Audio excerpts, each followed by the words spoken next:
திருவள்ளூர் மாவட்டம் திருமுல்லை வாயிலில் தேங்கிய மழை நீரால் வாகன ஓட்டிகள் அவதியடைந்தனர்.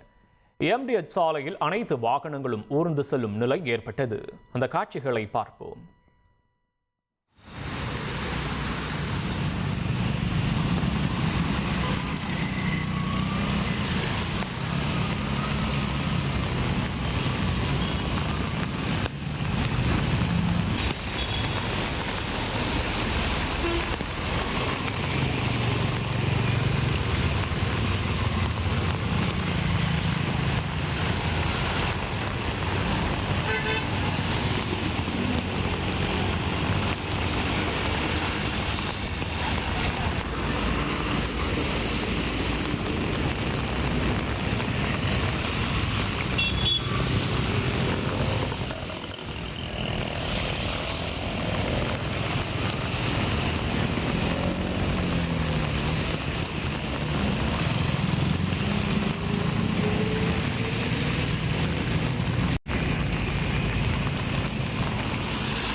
விவரங்களை செய்தியாளர் தாமோதரன் வழங்க கேட்போம். தாமோதரன், வணக்கம். இந்த தொடர்ந்து 3 நாட்களாக பெய்யக்கூடிய இந்த மழையின் காரணமாகவே இந்த சாலை இப்படிதான் காட்சியளிக்கிறதா, இல்ல மழை நின்ற பிறகு வடிந்து மீண்டும் மழையின் போது சாலையில் மழை நீர் தேங்குகிறதா? தாமோதரன், இப்ப என்ன நிலவரமோ சொல்லுங்க.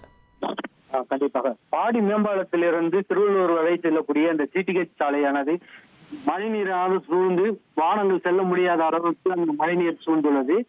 காலை முதலே அந்த தொடர்ந்து இந்த கனமழையானது பெய்து வருகிறது. இதன் காரணமாக பெருக்கெடுத்து ஓடும் இந்த கனமழையினால் வாகன ஓட்டிகள் செல்ல முடியாமலும் அரசு பேருந்துகள் மற்றும் கனரக வாகனங்கள் செல்ல முடியாத அளவிற்கு தண்ணீரானது சூழ்ந்துள்ளது.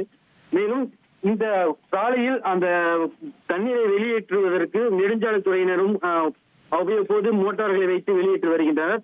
ஆனால் அவ்வப்போது மழை விட்ட பிறகு அந்த தண்ணீரானது வெளியேற்றப்படுகிறது.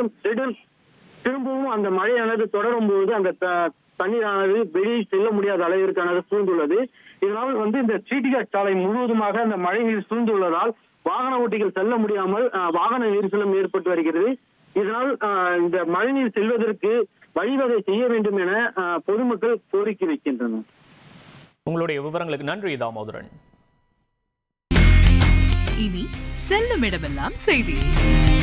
தந்தி டிவியின் வாட்ஸ்அப் சேனலை ஃபாலோ பண்ணினா செல்ல இருக்கும் இடமெல்லாம் செய்தி. இதோ QR கோட் இப்பவே ஸ்கேன் பண்ணுங்க, ஃபாலோ பண்ணுங்க.